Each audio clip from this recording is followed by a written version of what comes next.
Okay, I really cannot comprehend the level of bravery, or if we're being honest, entitlement that one must possess in order to enter an alien spacecraft all alone in the middle of the night in the middle of the desert. And then once inside to start touching shit like, bro, for all you know, touching the wrong thing could cause Earth to implode or your body to flip inside out. Absolutely unhinged behavior.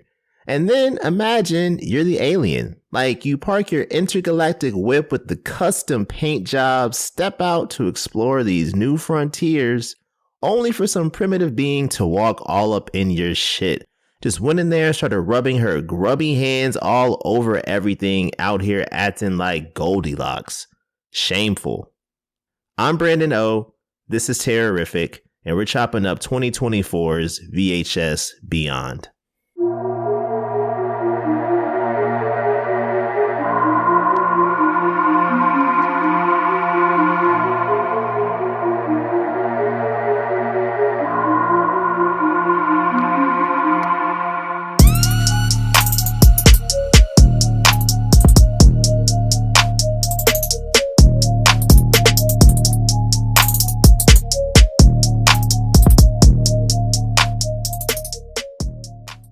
Welcome back to the place where it's perpetually spooky season. Although there are still some remnants of love in the air, we're a few days removed from Valentine's Day, which I personally don't believe in, but if you celebrated it, hope it was good for you. Hope you clapped some cheeks or got your cheeks clapped if that's what you're into, and if you're not, then hope you got some good alone time or whatever floats your boat.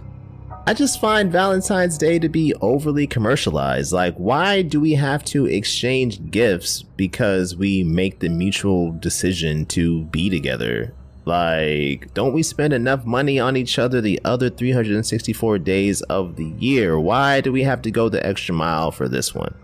I just don't get it. It does not compute for me. But my wife does like Valentine's Day, and I know what you're thinking. You're probably thinking, okay, if she likes it, that means you're celebrating it. Wrong. Well, half wrong. Our anniversary is 3 days prior, so we reached the agreement that we would just celebrate them together. But in my mind, I'm not acknowledging Valentine's Day. I'm just acknowledging our anniversary, which was 9 years, by the way, that we hit. So, yay. And last year we established a new tradition where we would get matching tattoos every anniversary, so we haven't nailed down our design for this year yet, but that's coming soon. I gotta fill in this left sleeve at some point, and I'm getting close. There's just these awkward gaps here and there, like around my elbow, and I don't know what to put there, so we'll see. Anyway, let's get to the reason you're really here. We've gone through 6 films in the VHS franchise so far on our quest to crown the best segment of them all, and we have now arrived at the penultimate film, and therefore the penultimate episode of Season 3. We have chopped up 30 segments, well technically 31 if you split No Wake and Ambrosia. So to recap our current leaderboard as it stands, our bottom 3 remain unchanged as they have been for the past 3-4 films, however long it's been. So Tape 56 coming in at number 28 from VHS with a score of 2.38. Slumber Party Alien Abduction from VHS 2 with a score of 2.13 comes in at 29. And at number 30, bringing up the rear, Vicious Circles from VHS Viral with a score of 2.0. And the cream of the crop, our top 5. At number 5, we have Amateur Night from VHS with a score of 4.13.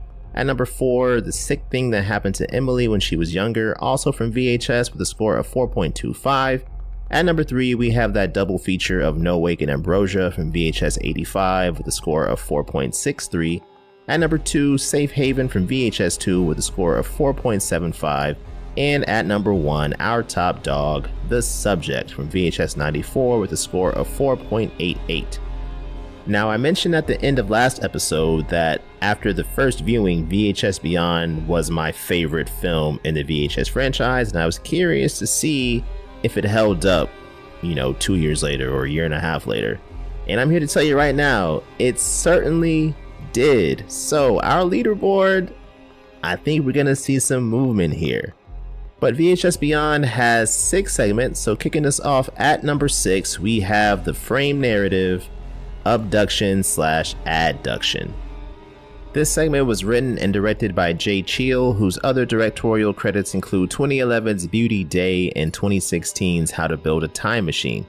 He also wrote, directed, and edited both seasons of Shudder's documentary series Cursed Films.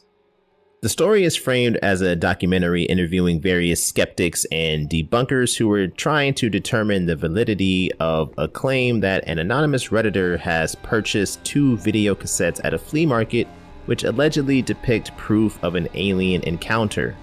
And the documentary's filmmaker, a fictionalized version of Jay Cheel, has received an email, also anonymously, containing digitized footage from those tapes.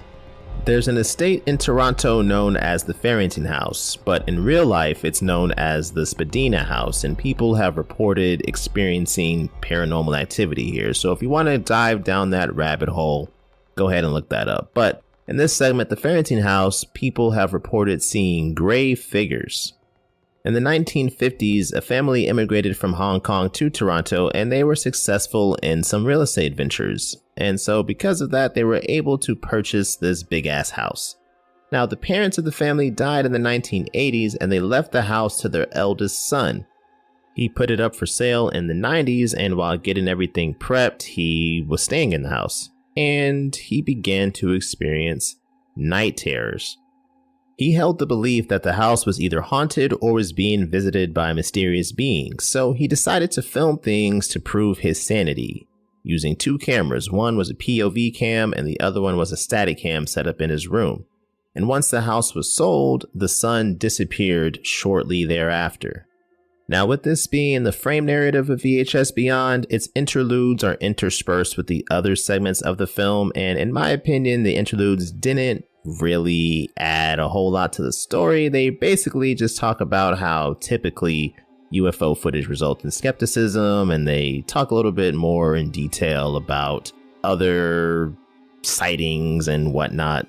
In past VHS films, the frame narrative, I think, had moments in those interludes that either had action or did something to kind of set up like what was coming. There was some kind of like fear-inducing or dread-inducing situation within these interludes. But here, the interludes felt like an actual documentary, not like a mockumentary inside of a horror film, which on one hand is cool, but on the other hand, it's like, well, I am trying to watch a horror movie here. So yeah, those interludes, they kind of made me lose interest a little bit because I was waiting for something to happen that was more like horror related or scarier, I guess.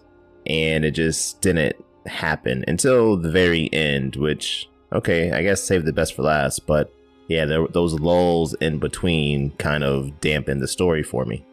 But as we reach this final interlude, they explain that the documentary team has stitched the footage together from the 2 tapes, and it shows the people who are being interviewed for the documentary their reaction as they are given like a preview of this footage. And the common thread here is that they all find it to be grotesque.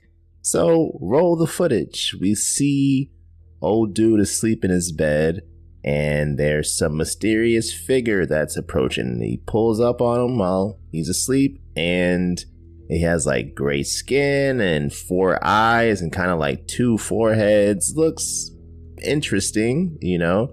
And he starts pulling little balls on a string out of dude's throat, which I guess we can assume are eggs of some sort. So yeah, I guess dude's being used as a human incubator, not unlike one of my favorite segments, the sick thing that happened to Emily when she was younger. But yeah, it doesn't stop there, because then the alien takes the camera and sticks it down the guy's throat, and so we get to see his interior passages as the footage ends. So ratings wise, for abduction/adduction story, I gave it a 2. I thought it was hella underwhelming and anticlimactic. I was just waiting for more alien action. Like, the ending scene was eerie or, you know, discomforting or whatever, but it was still relatively short, and it took a long time to get there. Like, we have to wait literally the entire film before we finally see this conclusion to the frame narrative, and I just felt like I wanted to see a little bit more activity. The alien, we barely got to see a glimpse of its face, you know, which it looked cool. The design was great, but it was just so brief. Special effects, I went with the 4. Like I said, the alien design was pretty cool despite its brevity, and then also the view of the camera traveling down old dude's throat, that looked wild. You know, reminded me of the phase 1 clinical trial segment from VHS 2 where the ghost shoved the cybernetic eye down old dude's throat. I wonder, like, if these filmmakers draw influence or pay homage intentionally to prior segments in the franchise. If so, that'd be pretty cool. Situational fear, I went with a 2.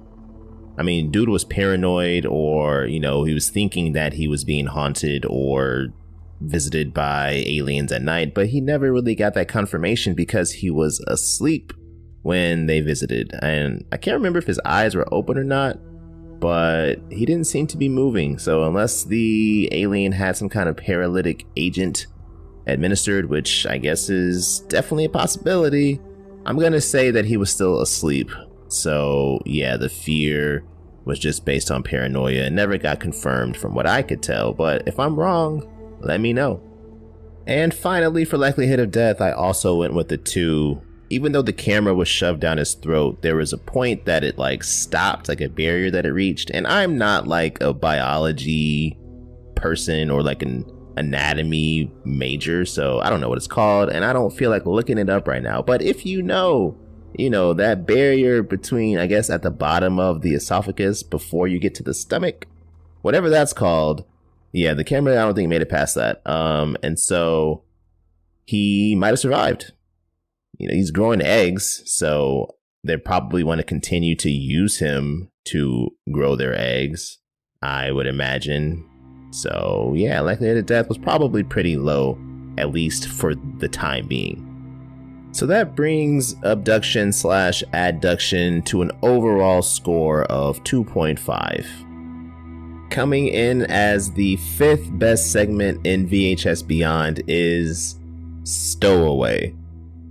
Stowaway was directed by Kate Siegel and written by Mike Flanagan. As an actress, Siegel is a bona fide scream queen, having appeared in horror films such as 2013's Oculus, 2016's Hush, and Ouija Origin of Evil, which came out that same year. And I covered Ouija Origin of Evil in a prior episode in season 2 titled Anatomy of Isolation, so if you haven't listened to that, feel free to check it out.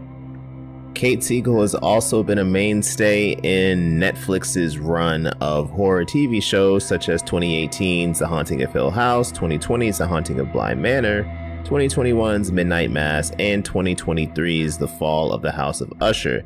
And the director or showrunner for all of these projects was her husband, Mike Flanagan. And it was announced earlier this month that Flanagan would be writing and directing a remake of 2007's The Mist. And I'm not quite sure how I feel about this. Well, I lied. I do know how I feel about this. I hate it. I'm not a fan of remakes or reboots for the most part, especially movies that are less than 20 years old. Like, nah, let it live a little bit, you know what I mean? And also, like, the ending to The Mist was so bleak. I think it's reached a point of, like, I don't want to say like top 10 endings, but it's a notable ending that people think about.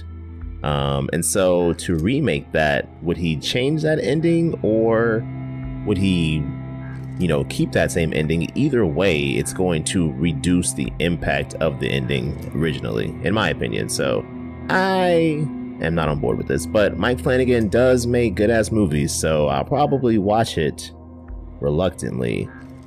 But Stowaway centers on a woman named Haley who is shooting a documentary in the Mojave Desert to prove whether claims of UFO sightings are true or not. And she's going around interviewing different people who claim to have seen like a string of lights in the sky. And she uses this eyewitness testimony to map out 6 different campsites along the path of the lights. And at one of these campsites one night, she sees 6 lights in the sky. And as she's watching them, one breaks off and like dive bombs towards the ground, and so she decides to hop in her truck and attempt to follow it. Somehow she does end up finding this spacecraft, and its surface, as she approaches it, appears to be reflective. She's seeing some light in the distance, but every time she waves her hand in front of her camera, the light disappears, so she realizes that it's her camera light that's being reflected back at her. And as she peers more closely at this spacecraft, not only is its surface reflective, but it's also transparent or something, because there appears to be this kind of moving, swirling motion going on, as if the ship itself might potentially be alive. But what's most certainly alive is whatever left the inhuman footprints leading away from the ship. Bro, fuck that. As soon as I saw that, I would turn my ass around and get the fuck out of town. Matter of fact, I never would have even followed the ship to begin with, yet alone walked up to it, yet alone camp out in the desert for a week. But that is neither here nor there. The point is, Haley, she's made of sterner stuff, because the ship's door opens and she decides to take her ass inside, bro. And once she's inside, the ship does seem alive. Its walls have kind of a fleshy feel and look to them. There's a lot of squishing and squelching. And there's also a dark hole on the wall. And Haley, yet again, showing off that sterner stuff she's made of. And maybe I should put sterner in air quotes, because she reaches her hand inside some dark hole on the wall in an alien spacecraft, and she describes it as some sort of like membrane that's wet. Bro, we're touching wet membranes in alien ships right now, son. Like, that's really what we want to do. That's really what we want to do right now. I cannot comprehend this line of reasoning. But there are also some kind of strings hanging on the walls, and Haley, because apparently she is a tactile learner, decides to pluck these strings on the wall. And once she does, it makes like a gong-like sound. And she also looks at her finger, and that shit is bleeding because the string is hella sharp. And as she looks at her finger, some little flaky, kind of flittery things begin to descend from the ceiling, and they head towards Haley. And she like freaks out, stumbles, drops her camera, and is like, oh shit, no, thinking that she's about to be murdered by alien technology. But instead, it heals her cuts. These are like some kind of like nanites or nanobots or whatever, and they heal her cut finger. So she's like, oh, wow, this is incredible tech. Like, we see the future of the medical industry. Bro, do you? You think this tech is gonna wind up in the hands of the human medical industry? Okay, sure.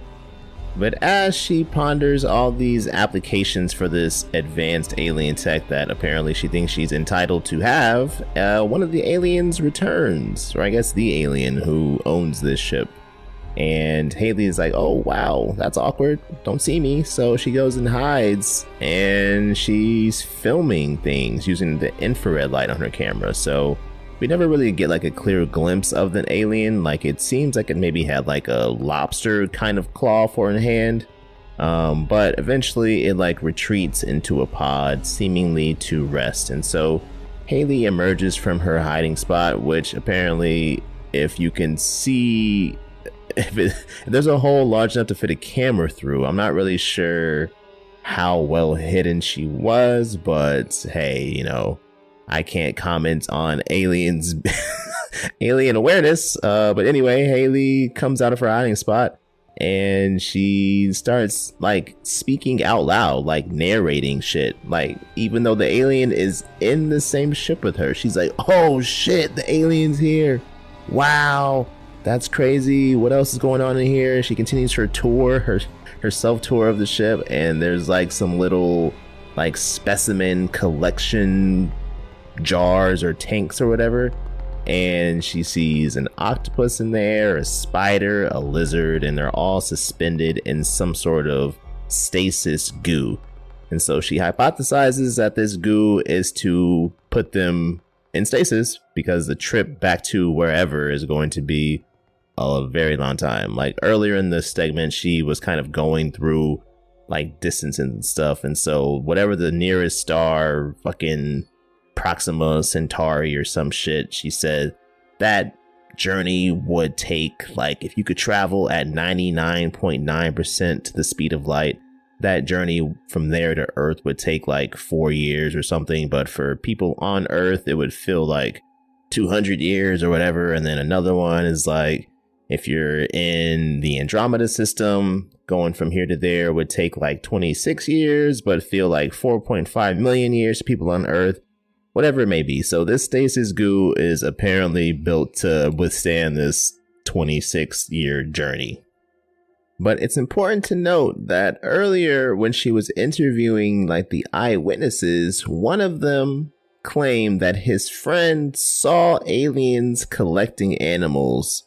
But the caveat was he didn't actually see them. He saw it in one of his vision quests. So she dismissed him as being a fucking idiot, right? But turns out bro was right. So shout out to peyote or ayahuasca, whatever mans was on that night, because he nailed it on the head.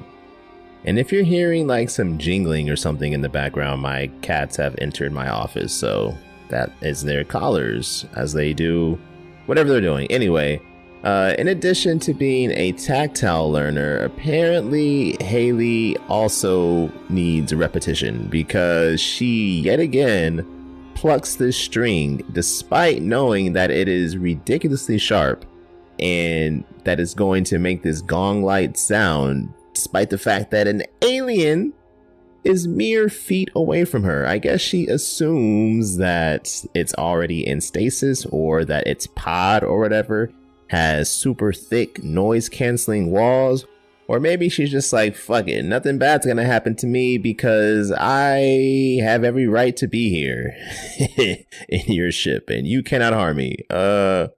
Sure, whatever. Anyway, as the nanites come to repair Haley's finger, this time it's kind of leaves like a claw type of deal behind. And so she posits that these nanites are using the DNA from the collected specimens to initiate these repairs. And since they don't have Haley's DNA, or maybe not any human DNA period, they can't rebuild her using that. So that's a little bit concerning. But after plucking the string, lights begin pulsating in a fashion that resembles some sort of countdown. So now Haley finally, the alarm bells start to ring in her mind and she's trying to get out of the ship. But lo and behold, now she can't find the door. So the ship takes off, it accelerates near light speed, and the G's just like crush Haley's body. And like the time begins to distort. She kind of like stretches out, and it's pretty cool looking effects. And the damage appears to be catastrophic because the nanites come out immediately and they start repairing her, but she's not looking very Haley-like anymore because they're using this other DNA. And then as the ship kind of sits in orbit, other ships take off from Earth as well. And they're all like out there, and then they hit warp speed again and leave the solar system, galaxy, whatever, further damaging Haley's body because she's not strapped into anything.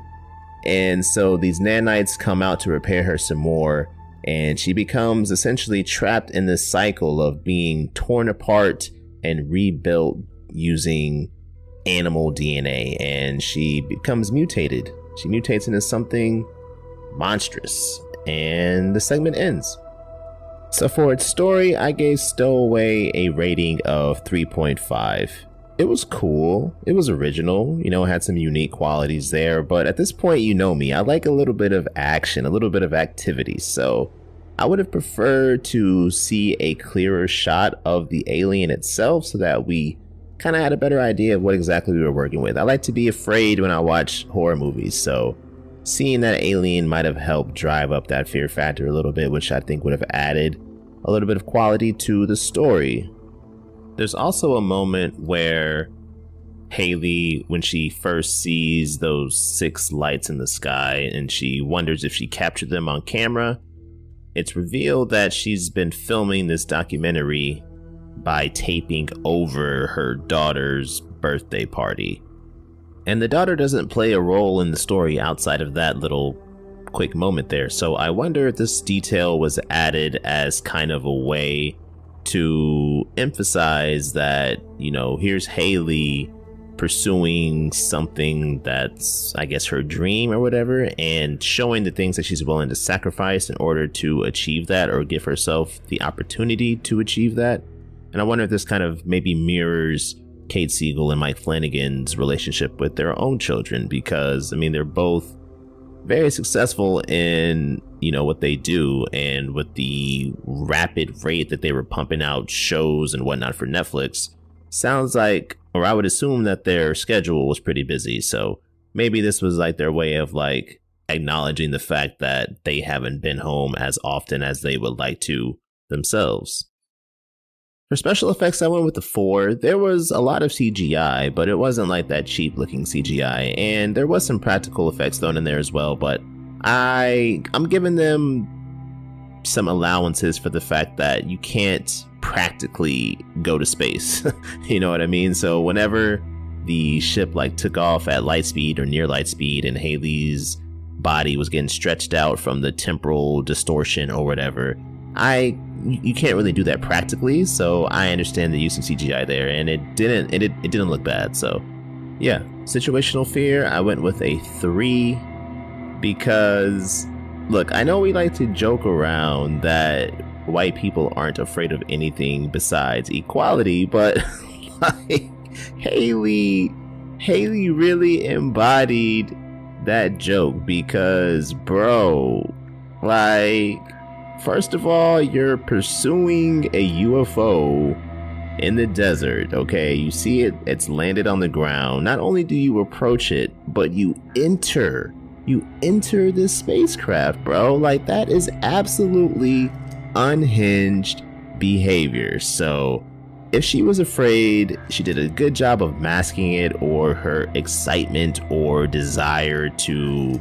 prove the existence of aliens and the fame or fortune or whatever respect comes from that. All that either outweighed the fear, or she didn't have any fear to begin with, or had very minimal levels of fear. So yeah, the fear level here, not very high. That is until that countdown started going off and Haley couldn't find the door to escape, and that ship took off and turned her into some fucking Noah's Ark mystery meat type deal, you know what I mean? Like, yeah, at that point, I'm sure she was probably shitting her pants, but a little bit too late. So we'll take that 5 level and balance it out with probably her 1 from before and get that 3.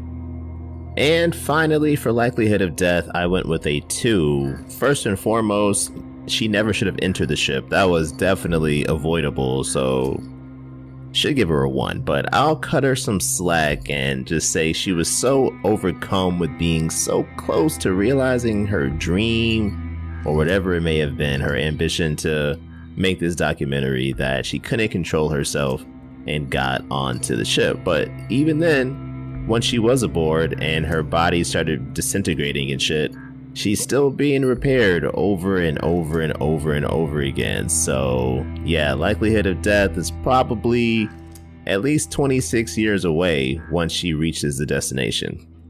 So that brings Stowaway to an overall score of 3.13. Now here's the point where I humbly request that if you're still here listening, to please rate and subscribe to Terrorific wherever you're listening, especially if you're listening on Spotify or Apple. These things help the show continue to grow, expand our reach, and yeah, I would be very appreciative if you could do that for me. Thanks. Next up, our number 4 ranked segment in VHS Beyond is Fur Babies. Fur Babies was written and directed by Christian Long and Justin Long. Christian also directed 2021's Lady of the Manor, and his brother, Justin, has reached Scream King status, starring in films such as 2001's Jeepers Creepers, 2009's Drag Me to Hell, 2014's Tusk, and 2022's Barbarian, which I also covered back in a season 2 episode titled The Breastfeeding Dungeon. And if you haven't listened to it yet, I highly recommend that you do, because it's one of my personal favorite episodes. I feel like it really embodies the kind of tone that I want to set for Terrorific, as far as balancing that humor with providing legitimate analysis and insight as well. Plus, I think The Breastfeeding Dungeon is just a really dope title. But anyway, the story of Fur Babies kicks off with a group of people: Stuart, Angela, Miles, Pat, and Christina, who are watching a commercial on YouTube for a business named Doggy Dream House that's run out of the home of a woman named Becky Baxter. Now, Miles is the ringleader of this group, and they are an animal rights activist group, and they've been tracking Becky online for a few weeks because in the background of her commercial, they notice that she has some taxidermy dogs, and they think that she has desecrated the corpses of these animals, and that's wrong. So they want to go scold her for this. Okay, so last segment we saw where a sense of entitlement took Haley. Let's see where this sense of self-righteousness takes this group of people. One of the dudes, I think it was Pat, asked how they're gonna take this old lady down, and everyone's like, whoa, don't be ageist, bro. Like, these cats are super woke, okay? And they hatch a plan for a sting operation. They're going to have Stuart and Angela go undercover, posing as a couple named Tom and Sarah who want to board their dog Pickles at Doggy Dream House. And they're going to capture all this evidence using the hidden camera that they've stuffed in the kennel. So once they arrive to the house, they're speaking with Becky, and in the commercial when they first viewed it, there were 3 stuffed dogs on the mantle in the background. But now, once they arrive, there are only 2. Awkward.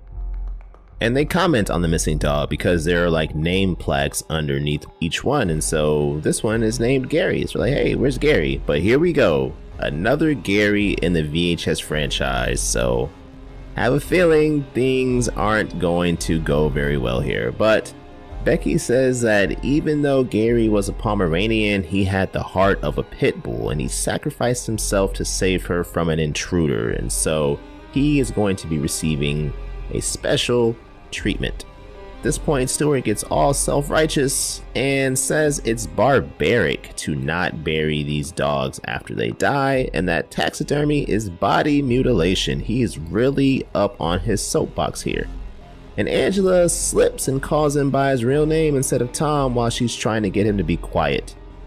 Becky notices this slip, and they try to cover it up by saying Stuart is a pet name, and this causes Becky to launch into a monologue about how pet names are whack. Pets should have like these regal names, and if Pickles was her dog, she would name him something strong like Henry or Julius.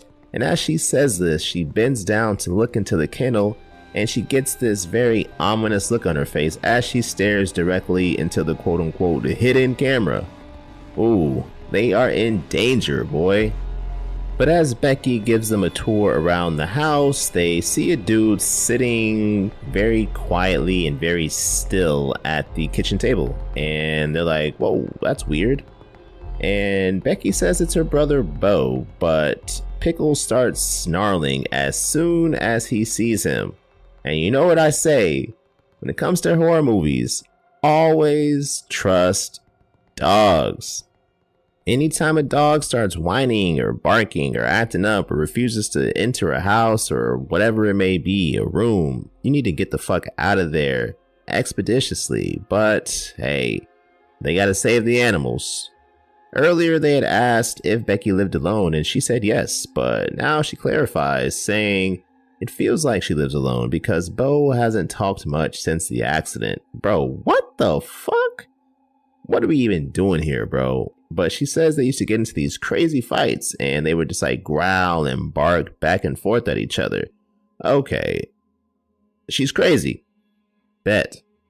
You know how there are those sounds, like those very high pitches that only dogs can hear and humans can, and it like really bothers them and shit? Well, I guess in this instance, the warning bells are ringing at some super high pitch that Stuart and Angela can't hear. Only Pickles knows what's up, and they are not following Pickle's lead. So they continue the tour, and Becky leads them down into the basement, because the basement is where good things tend to happen, of course. And this is where the dogs are like kept and trained and fed and all that stuff. And shit looks like a dungeon with like medical tools and like equipment and anatomical sketches laying around. Like, honestly, what the fuck are they still doing here? Like, just turn the kennel one time in a circle around the room. You'll have all the footage you need. You don't need to continue walking deeper and deeper into the situation that clearly looks like you're about to die from. But hey, what do I know? Becky then leads them to a section that's closed off by a plastic tarp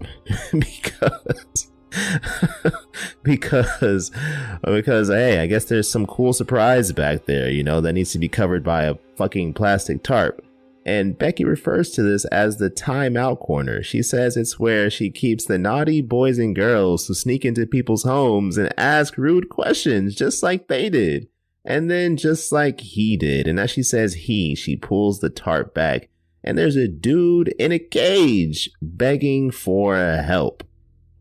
Yeah, shit's fucked up. If only there had been some warning signs. But at this point, Bo then comes up behind them with like a chloroform rag and knocks them out and drags Stuart and Angela off.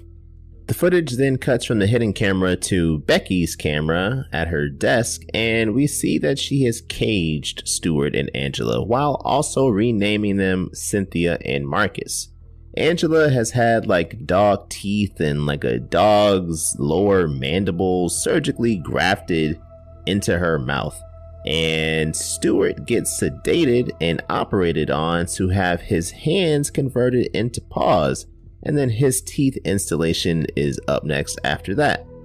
The footage then cuts again, this time to the front door camera at Becky's house, and the rest of the animal rights folks have pulled up to confront her because Miles called and Becky is dodging his calls, and he's like, hey, 2 of my people came to your house and we haven't heard from them, so pick up the phone, otherwise we're gonna call the cops and do whatever. Turns out that's an empty threat, because once they pull up, they're recording everything, and Miles is like, yeah, we were gonna call the cops, but, and Pat jumps in and is like, they're corrupt fascists, yeah. So like I said, super woke, but also apparently cool with trespassing, property damage, and breaking and entering, because Miles takes his shoulder and rams the front door down, and he's armed with his trusty baseball bat. Bro, what are we doing right now? You should definitely be calling the police in this situation, but they are pot committed at this point, and once they're standing in the living room / play area, they hear some screams coming down from below, and someone's like, oh shit, is that Angela? And so they go down to the basement, and they see Angela in her cage and Stuart in, I don't know, I think he's on the operating table at that point, but they realize that yeah, some shit is definitely awry here. And while they're confronting Becky and Bo is like recording them, filming everything. And Becky's like, you know what? Hey, I got something for that ass. And she gives this, you know, villainous monologue, as they do, about her 2 attack dogs. And she sicks them on this group.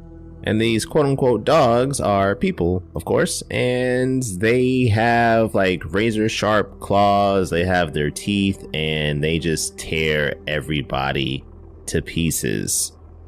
And one of the dogs, of course, is our aforementioned Gary, and he gets a treat for being such a good boy. And all these dogs, or both of these dogs, they have cameras fitted to their collars. That was one of the selling points to the Doggy Dream House mentioned back in the commercial at the start of the segment. And so we get the camera view shifting to the collar cam on Gary.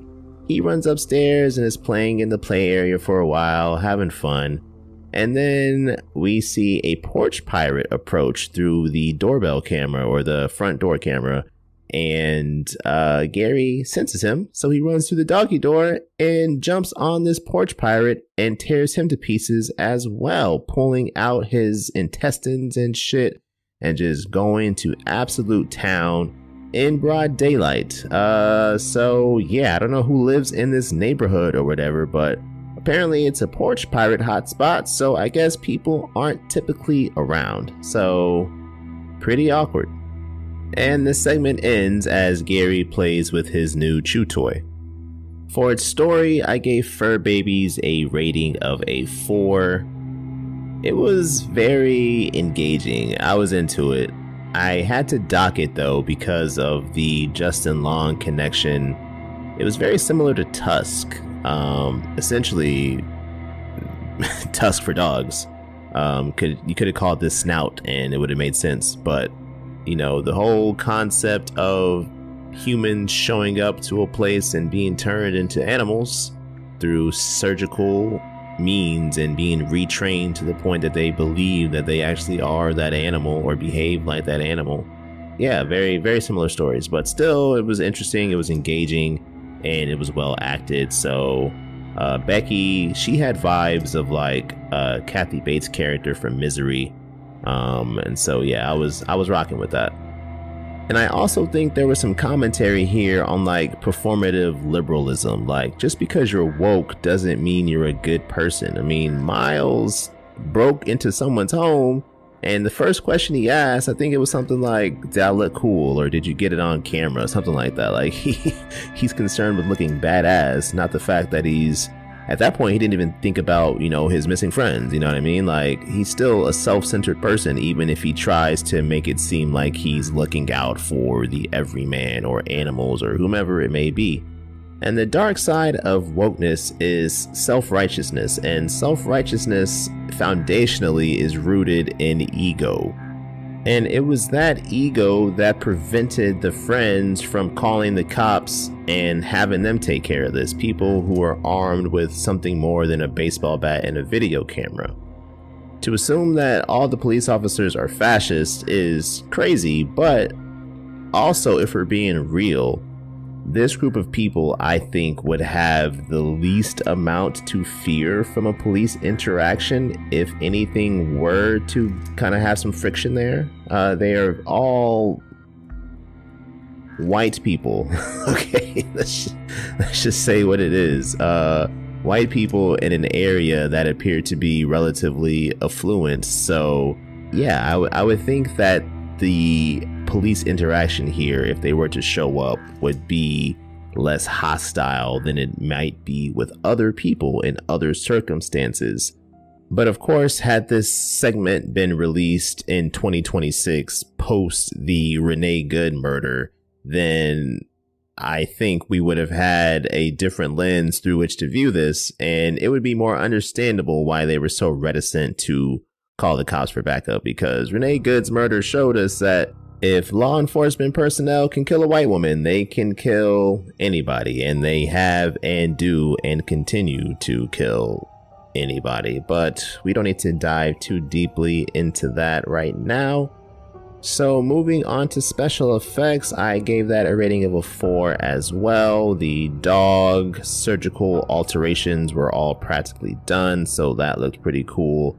Whenever Gary was ripping out throats, there was blood spraying and they were just going in. Gary, and I think Abraham was the other name of the attack dog. So all the animal activist folks were just getting decimated, and it was a lot of stuff splattering around. And then whenever Gary attacked the porch pirate, he had all that meat just hanging from his mouth and shit. And yeah, practical effects, really well done. Situational fear, I went with the rating of a 5 because holy shit, you are being held captive and having your body surgically mutilated to force you to live in existence as a gross imitation of a dog. Enough said. And finally, for likelihood of death, I went with a rating of 3, and honestly, I think I could make an argument for this to be lower than that because, one, the people who were held captive as the dogs were alive, and 2, nobody had to go to that house to begin with, at least for the animal rights activist people. And 3, could have called for backup, could have called the authorities, could have rolled deeper than you did, and you didn't have to film it because old boy with the camera in his hand was not much help when shit started popping off, bro. So yeah, most of this could have been avoided. And you know what, the more I think about it, like, okay, there were 2 attack dogs, right? There were like 4 or 5 people that showed up to come rescue Stuart and Angela. So respectfully, if the first person, when you see them getting attacked, you have 2 choices here. Either you help them and like fight off the dog, or you take that opportunity to run away. So either way, they had the numbers advantage. So there should have been, or could have been, more people that survived than did. But that could also be a lack of like situational awareness or, you know, fear paralysis. So I'll cut them some slack. We'll keep the 3. So that brings the overall score for Fur Babies, I have to say that slowly because that's a tongue twister, up to a 4.0. My number 3 ranked segment in VHS Beyond is Dream Girl. Dream Girl was directed by Virat Paul, who also co-wrote it alongside Evan Dixon. Paul directed 2016's Recapture along with some various shorts in between, and Dixon, you may recall, wrote the frame narrative segment in VHS 85, Total Copy. The story centers on 2 paparazzi named Arnab and Sonu in Mumbai, and they are trying to get shots of the next big Bollywood starlet, Tara. Their boss gives them a call and tells them to head on over to Film City because they have a guy there, an inside man, that will give them access to Tara's trailer to allow them to snap candids of her, which is weird as fuck. And in case you don't know, because I didn't, Film City is a 520-acre studio complex in Mumbai that was established in 1977 that serves as the heart of Bollywood. It features dozens of studios, outdoor shooting locations, and sets, all while nestled in the forest of a national park. Bruh, that is a fucking flex. Y'all are filming movies surrounded by a national park. That is fire, bro. Although there are various kinds of wildlife that live in this national park, including leopards, and there have been reports of people being mauled by said leopards, but we don't need to dwell on those blemishes. Anyway, once Arnab and Sonu arrive at Film City, Sonu mentions that he's heard rumors that Tara is into witchcraft and black magic because her ascent to stardom has been so meteoric. She's acted in a ton of movies this year, or that year, that they're like, she must have sold her soul in order to get this success. Sonu also wonders aloud how Tara deals with the pressure of stardom, and Arnab flips his shit when he hears this because bro is a total hater. He thinks he should be the big star and he hates his regular ass life. He's gone to various auditions and things just have not panned out for him. So him constantly having to snap photos of people who he aspires to be like has left him in a bit of a funk. But before they embark on their gross invasion of privacy, the paparazzi duo gets access to go watch a take of one of the scenes. And bro, that shit was like a fire dance number. I haven't seen a Bollywood film in probably like 15 years. And I was in college. I hung out with a group of people in my building.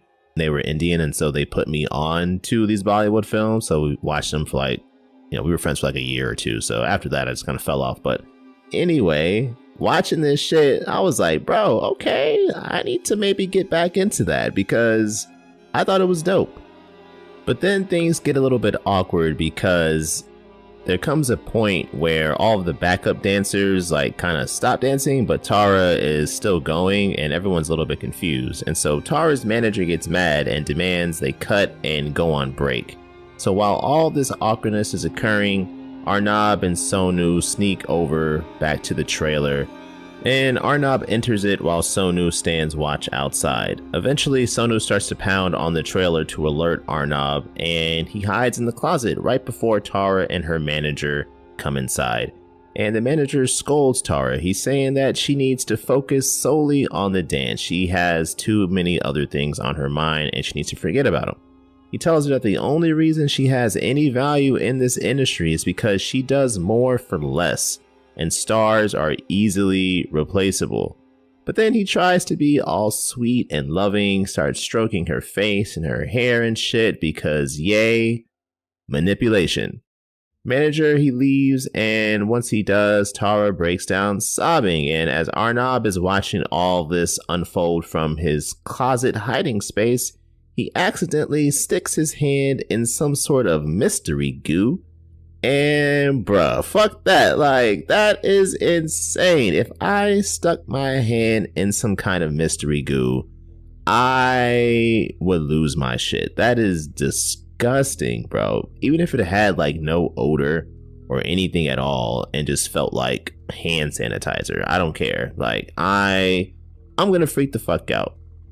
Arnab, though, to his credit, he manages to keep things together until he uses his camera light to take a look around to see like what he stuck his hand in, and that's when he sees a bowl filled with this clear goo, but there is Tara's face floating in it. Bro is very understandably startled by this and forgets that he's supposed to be hiding, and he ends up stumbling out of the closet, so the jig is up. And as he awkwardly looks at Tara and she awkwardly looks back at him, the first thing she does is ask if he wants a selfie. Very strange behavior here. Something does not appear to be quite right with Tara. But Arnab goes to grab the door handle as he's awkwardly trying to say, make up some excuse for why he's in there. And he's about to leave. He's literally about to leave, but he stops himself. He turns around after noticing the goo on his hand, I guess, and thinking about the face, and he asks Tara if she's okay. Oh my god, bro.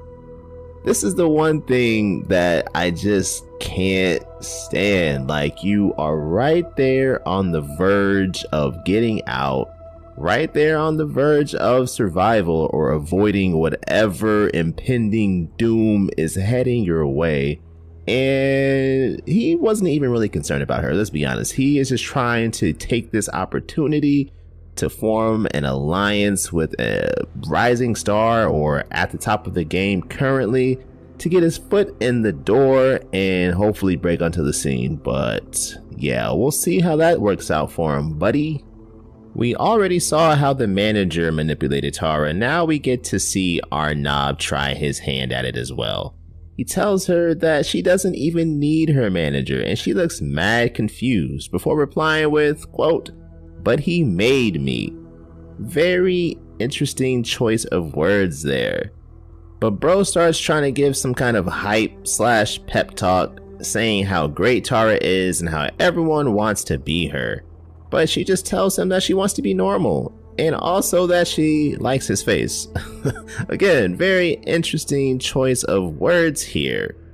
At this point, the footage cuts to Sonu listening in on the manager speaking on his phone outside the trailer, and he's telling someone that, quote, she's one nudge away from waking up. Okay, something is about to pop off here. But here comes this fucking guy Arnab with not a nudge but a full-on drop kick. He tells Tara that she's a goddess and she can do whatever she wants. And she's like, wait, say that again? And he says, you're a goddess. You can do whatever you want. She then creepily smiles at him and says thank you and proceeds to remove her face. She is a robot, bro. And I don't know about you, but I am definitely a believer in Skynet. I think the machine uprising is inevitable and we are going to be fucked. And Tara decides to get a jump start on things and she goes on a robot rampage. And her manager is the first one to get it. Once she exits the trailer, people are like, yo, what the fuck is going on here? And the manager walks up like, Tara, chill out. and since he's the one that made her, I guess he's really just like a scientist or whatever, a cybernetic engineer, whatever the fucking terminology is. And Tara like barfs boiling hot liquid, maybe water, I don't know, into this dude's face, and his shit just melts off real gooey like. Another dude runs up and Tara just rips into his chest and pulls his heart out. Pretty awkward. And then she proceeds to just go into the studio and murk the entire cast and crew of this film with a mixture of like electricity and just like limb ripping. She rips out another dude's heart, and this is the dude that let the people into the trailer to begin with, so RIP inside man. Now your heart is no longer inside your body. That sucks. Holy shit. But then all this chaos ensues, and eventually the last two standing are Sonu and Arnab. They're like kind of separated, but then they find each other because it's like totally dark and they have their lights on their cameras and whatnot. Then Tara gets the drop on Sonu and he falls down to the ground. She climbs on top of him and she kills him by forcing her thumbs through his eyes, and it is absolutely brutal, bro. Like, he's like screaming and shit. Like, I was like, yo, this escalated hella quickly.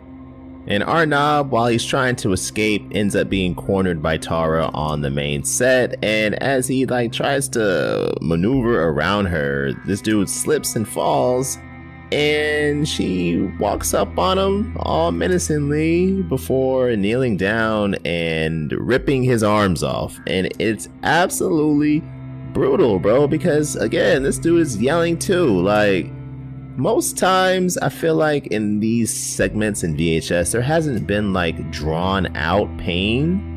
I feel like the people usually are like dying pretty quickly, but like having to watch and listen to Arnab and Sonu like writhe and scream, it was a lot.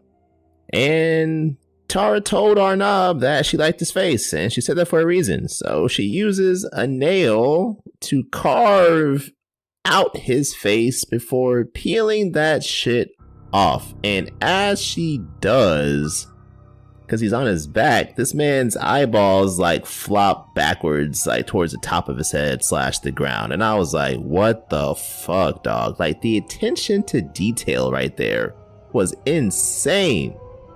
Gravity on the eyeballs. I mean, it makes sense, but I don't think I would have thought to have that occur. So shout out to that special effects team, which I guess you can probably infer where I'm going with my special effects rating. But Tara then proceeds to exit the studio, and there is a gang of new paparazzi out there awaiting her, snapping all these photos, and it takes them a while to register that she's wearing somebody else's face. And once they do, they're like, okay, maybe something's wrong here. But she proceeds to just start massacring them as well, and the segment ends. For its story, I gave Dream Girl a rating of a 4.5. I already said how I felt about that Bollywood dance number. Shit was fire, but dog, this whole thing was just a lot of fun, entertaining, crazy, unhinged. I mean, we've seen movies or plots with killer robots before, but I personally have never seen an Indian killer robot. So that was an awesome spin for me. And I liked how things were laid out in such a way where you could infer details about the story without having too much exposition. Such as with Tara's particular word choice, saying that her manager made her and that she likes Arnab's face. These things give us a clue to the backstory of the manager, that he's a scientist, and that it also foreshadows what's going to happen to Arnab. So that's pretty cool. Like, anytime I have a gripe with one of these segments not giving enough detail, it's because to me, the crumbs weren't there for me to fill in the blanks myself. I don't necessarily want it to be handed to me on a silver platter, but in this instance, you know, I thought there was enough there that I was able to have a reasonable understanding of backstory as well as what I'm currently watching. So, respect. For special effects, I'm sure you figured it out by now. I obviously have no choice but to give a 5. Even before we get to Film City, whenever Arnab and Sonu are first introduced, they're on another job trying to snap photos and video of a different actress. And at one point, Arnab falls on the ground and his arm gets impaled by a shard of glass, and he pulls the glass out from his forearm. So that's done practically. Really sets the tone for what is going to be coming later. And then, of course, the manager's face being melted off, all gooey. Sonu having his eyes gouged out, like his shit was like leaking down his cheeks. All the arm ripping and blood and arterial spray, plus the creature design of Tara herself. She had like glowing eyes and blood all over her face, and you know, hair looked crazy. And as she's wearing Arnab's face at the end, it's just this uncomfortable, strange, gruesome mix of like technology plus a dead man's face. So yeah, all that shit looked crazy. And then again, gotta give props to the gravity eyeballs when Arnab's face got peeled off. Just that attention to detail, excellent.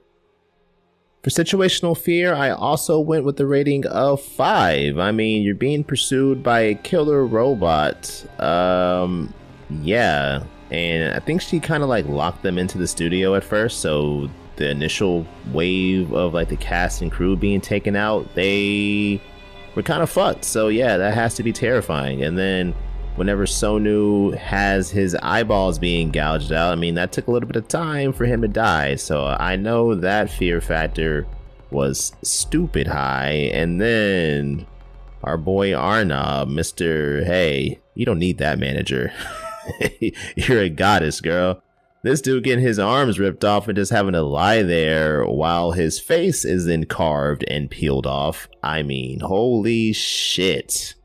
Holy shit, that is insane. So yeah, easy 5 for situational fear. And finally, for likelihood of death, I went with a rating of a 2. First of all, fucking Arnab, you were on your way out of the door and you stopped to try to pursue your own selfish goals.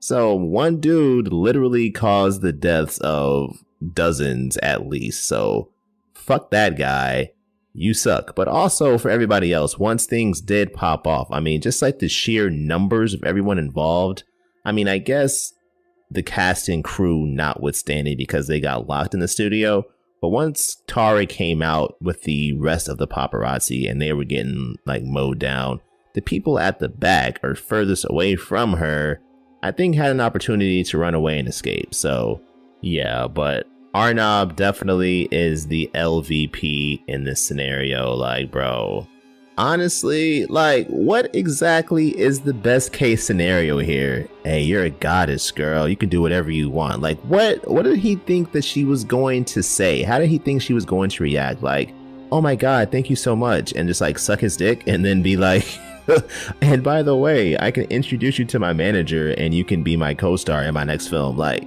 what scenarios are running through his head where he's not a random person that broke into her trailer, trespassed in her personal space and on her property, and he can just like walk away and like be thanked for that? Like, what the hell, bro? At best, she should have called security and had him hauled off. But at worst, obviously, he got his arms and face ripped off. So yeah, I mean, I don't think he deserved all that now. I mean, that shit was brutal. That was brutal, but still, like, bro, what the fuck are you doing here? Go home, alright? You fucked it up for everybody.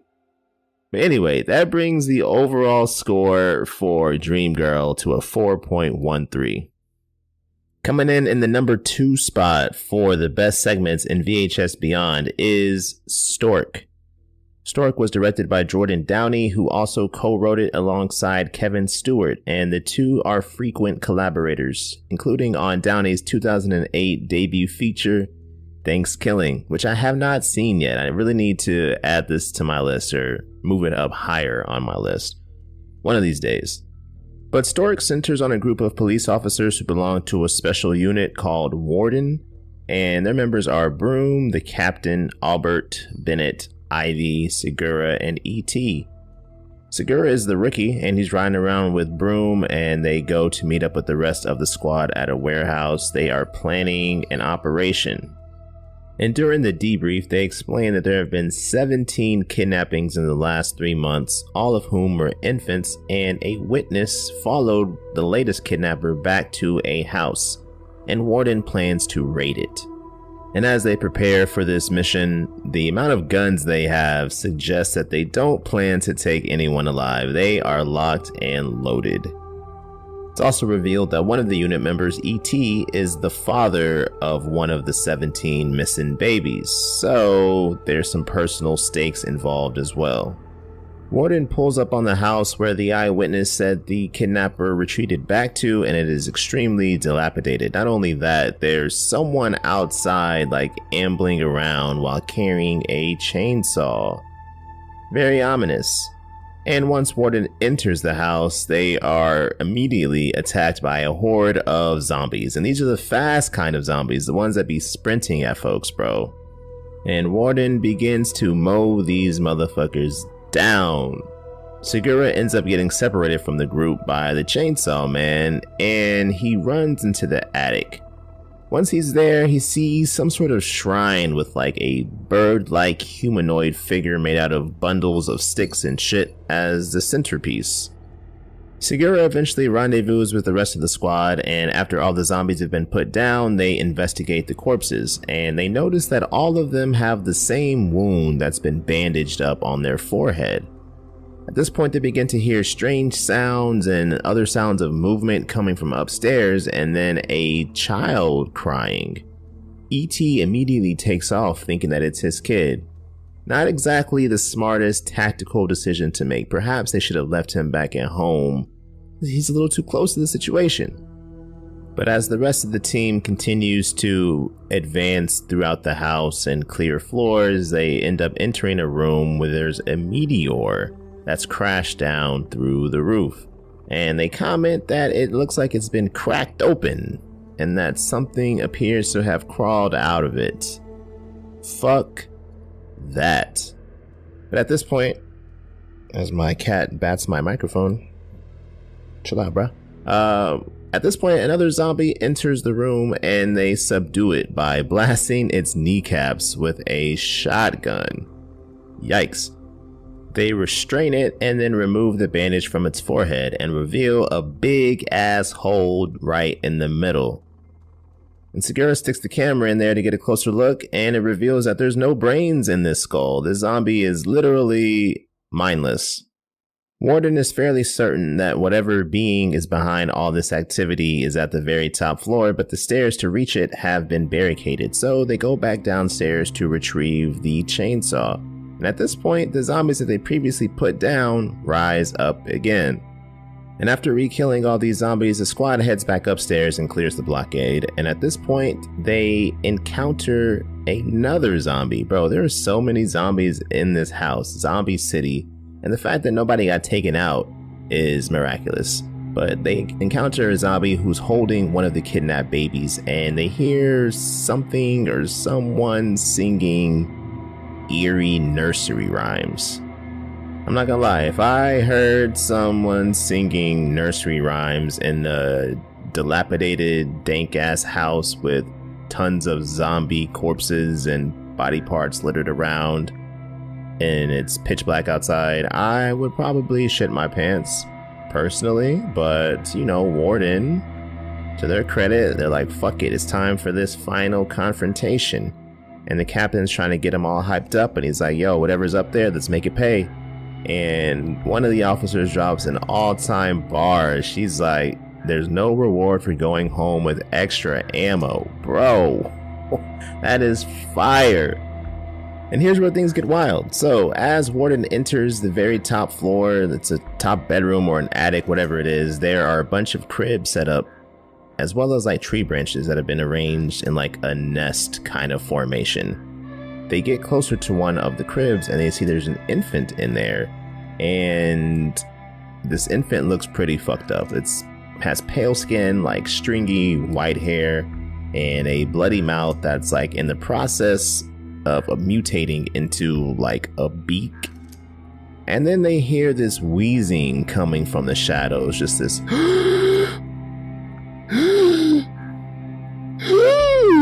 over and over and over again. And as they approach closer, they see E.T. getting his brain sucked out by an E.T., some giant wingless bird alien thing, bro. What the fuck?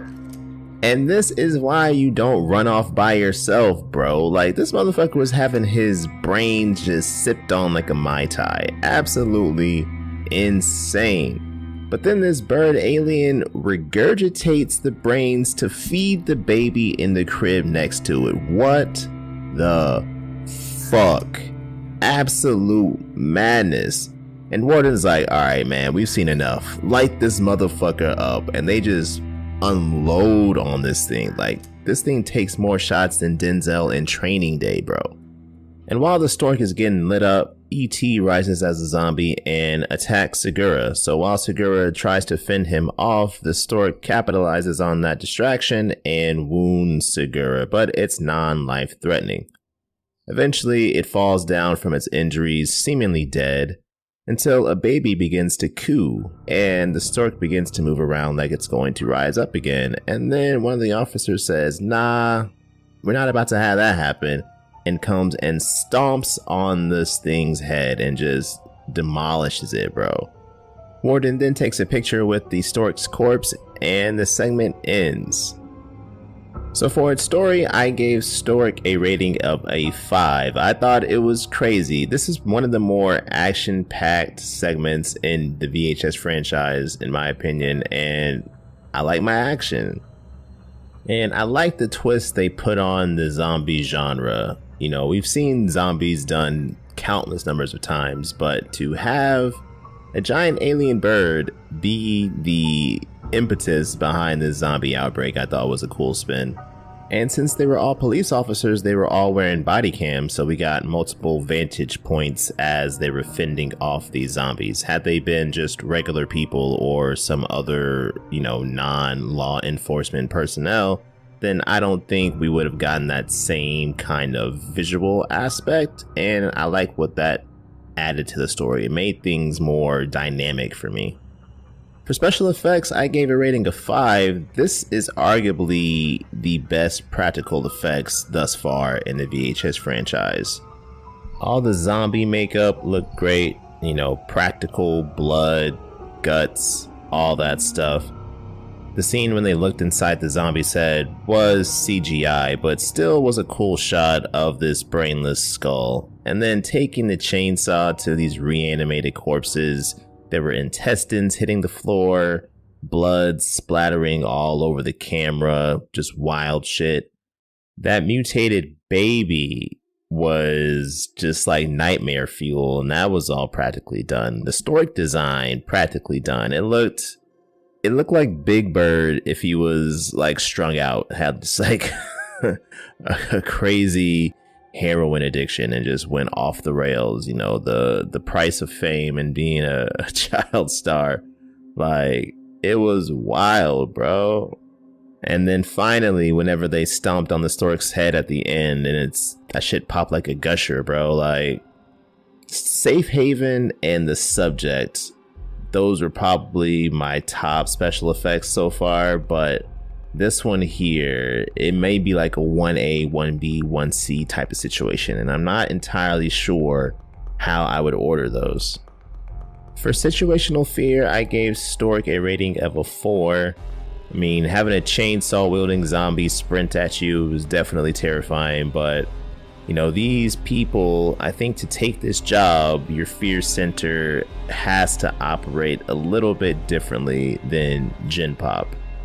Like when Segura got slashed or stabbed by the stork, he wasn't really concerned about his wound. He was just more so excited about like, whoa, so this is what y'all do, huh? Y'all go around hunting monsters. Like, he was looking forward to the next raid. So I think there's an element of excitement here that dampens the fear factor a little bit. And finally, for likelihood of death, I went with a rating of a 3. This is a highly trained unit that has been on raids before, and they only lost one person on this one because he was too close to the situation. He ran off when he shouldn't have, should have stayed in formation. So they could have gotten out with a flawless victory. These cats were strapped up. They knew what the fuck they were doing. They went in with intent to kill. They weren't trying to be like, wait, maybe there's a chance we can rehabilitate the historic or some shit. You know, they just, they had a mission, they executed the mission, and they got the fuck out of there. So yeah, likelihood of death, I think it would have been lower had they not brought along someone whose child had been kidnapped. So people without personal stakes involved, I think their likelihood of death was probably a 1 or a 2. And then obviously ET ratcheted things up to a 4 or 5. So yeah, we'll land at that 3 in the middle. And that brings the overall score for Storic to a 4.25. And last but not least, the number 1 ranked segment in VHS Beyond is Live and Let Dive. This segment was directed by Justin Martinez, who also co-wrote it alongside Benjamin A. Turner. Martinez is a founding member of the Radio Silence Film Collective / production company, whose other works we discussed earlier in the season in the first episode, Suck You Bussy, as a couple of their members directed the segment titled 10/31/98 in the first VHS film. Live and Let Dive centers on a guy named Zach who is going on a skydiving trip with a group of his friends for his 30th birthday. His wife Jess and his bestie Logan are the two that have kind of organized everything, and Logan's like the pro jumper, so he's the one that's strapped to Zach for this tandem jump. And Zach has a camera attached to his head which serves as the primary POV for the bulk of the segment. But before the group can jump, they spot a UFO up in the sky with them, and they think it's kind of cool until military jets come booming in, and then it's like, alright, maybe we should get the fuck out of here. Things really stop being cool when an alien jumps onto the plane and causes it to veer into the path of the main ship. And the plane gets demolished and everyone gets thrown out and they begin to free fall. So as Zach hurtles to Earth, he looks around and sees someone else falling. Half their leg is missing and there's like a stream of blood trailing behind him. There's debris falling from the plane. And Zach can't figure out how to open his parachute. He's asking Logan to help him, but Logan is not responsive. But luckily, Zach's chute auto deploys, but unfortunately, it gets tangled up, and by the time it untangles, there isn't enough time to slow down to a float, and he ends up crash landing in like an orange grove. But I guess because he's the birthday boy, he escapes with relatively minor injuries. There's like some blood dripping down to the ground from his head, but he seems relatively okay outside of that. And he gets free from all of his straps and whatnot and discovers that Logan has been decapitated. His head flew off once the chute auto deployed, and it's still stuck in the chute. Really grisly stuff. Zach manages to link up with a few of the other survivors from the crash, and one dude has like a big ass metal rod sticking out of his chest. Don't think he's gonna make it. He also has deep gashes in his face and his arm is a little bit mangled. So while people try to apply some emergency first aid and like put a tourniquet on his arm, but I guess they put it on a little bit too tightly because his arm snapped and began spurting blood all over the place. Pretty awkward. And then one of the aliens shows up in the grove and starts going ham. It tackles one of the survivors to the ground and its forehead like splits open and shoots some kind of beam at him that stunts him and I think kind of partially fries his face as well. And then these metal spikes slid out of its forearms that it stabs into this dude and generates all this electricity and fries him up completely at that point. Gotta be honest, this has sounded like one of the worst birthday parties ever. But as his boy gets fried up, Zach takes an orange and throws it at the alien. Bro, what exactly what exactly is that supposed to do? Is vitamin C their fatal flaw? I guess it's worth trying anything. But Zach ends up running away, and he finds Jess, his wife, kneeling on the ground. And he's like, oh my god, Jess, finally, I've been looking all over for you. And he thinks she's alive until he notices that her face is like falling off of her skull. So that's tough. She got laser beamed to the face by these aliens. And at this point, Zach's like crumbling. You know, he's not really seeing a reason to go on, but then a glimmer of hope arrives in the form of a truck. He hears it nearby on a road, and so he runs over towards the sound, and he waves down the truck and just hops in the passenger seat. And the driver, understandably, is like, hey yo, guy, what the fuck? Who are you? What are you doing? And he pulls a gun on him, and Zach is like, yo, wait. Listen to me. There's like aliens around here, bro. Like, we gotta drive away right now. But the driver is like, excuse me, random guy. You have till the count of 3 to get out before I open fire. But before he can get to 3, an alien runs up and tackles him, which causes the gun to fire off accidentally and blow off Zach's hand, like shoots half of it off. And now Zach's like, what the fuck? Now I got a fucked up hand. My driver is done. There's aliens here. What's next? Well, what's next is that another alien crawls in through the open driver's side door and beams Zach to the face, but he stuns him. Doesn't seem to burn his face. And once Zach comes to, the alien is gone. And so he slides over into this driver's seat and attempts to drive off. And he makes it, you know, a few feet before suddenly the truck stops and its wheels just start spinning in the dirt. It's been caught in the mothership's tractor beam. So now we get to see Zach in this car get beamed up to the ship, and it's crazy. Like, seeing this from the POV perspective, it was wild, bro. And after a handful of chaotic moments, the truck eventually lands inside of the ship, where a door slides open and Zach is greeted by an unknown number of aliens, presumably either killing him or giving him a one-way ticket to Analprobia City. Pretty awkward, and the footage ends. For its story, I gave Live and Let Dive a rating of a 5. Like I said, it was really cool to see the tractor beam scene. I thought that was a very original take on an alien abduction. Having that first person vantage point and just the chaos that was going on inside that car. I mean, Zach was being thrown around all over the place. Bunch of loud sounds, rumbling, vibration. You get like a glimpse in between the beam where you can see like the clouds and the ground below, just to put into perspective just how high up Zach is. Like, that was wild. And just the unique plot point to be up in the sky when aliens pull up. Like, you're not looking up at them from the ground and able to retreat into, you know, your house or drive away or whatever it may be. Like, you're right there in the shit.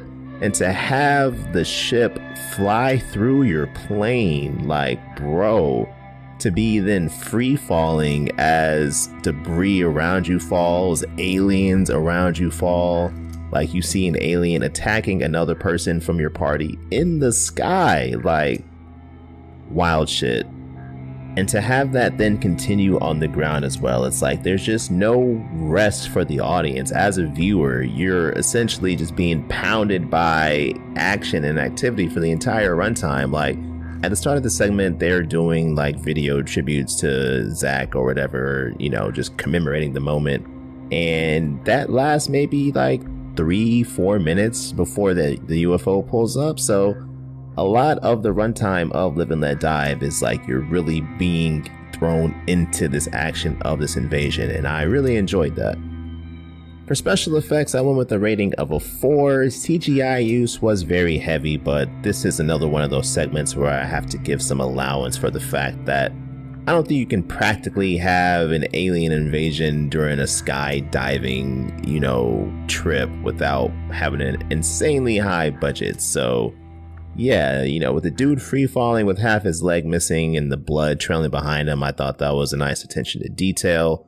With Logan's head caught up in the chute after he got decapitated, that looked like it was set up practically, so I enjoyed that aspect. Dude with the rod in his chest and the fractured arm was also practically done with the blood spurting, plus the gouges on his face. And before the guy who got spiked and electrocuted, there was another dude who took a laser beam to the face, and his face fell off the bone afterwards. So that looked pretty wild and gnarly. And then Zach's hand meat hanging on by a thread after the bullet blew it up.